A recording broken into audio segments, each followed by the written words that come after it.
Welcome to Samba Samba. Enjoy the video. You begin by enabling Compute Engine and confirming billing so resources can be created. Next, create a Windows Server VM.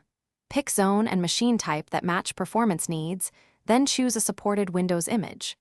Once the VM is provisioned, set a Windows username and password or upload credentials. Make sure to open TCP 3389 in the VM network tags and firewall. Doing those steps first lets you proceed to networking and access configuration without delays or permission errors.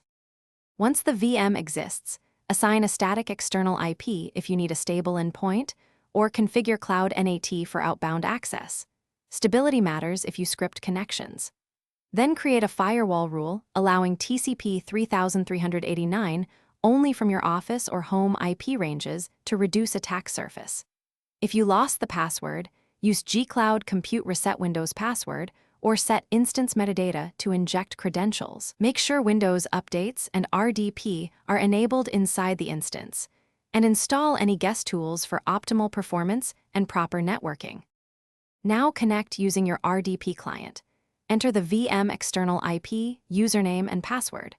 Once connected, install updates, enable Windows firewall rules, and remove unnecessary services. Make sure RDP network level authentication is turned on.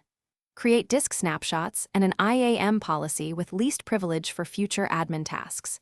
If connection fails, first verify the VM is running, external IP present, and firewall rule allows your IP.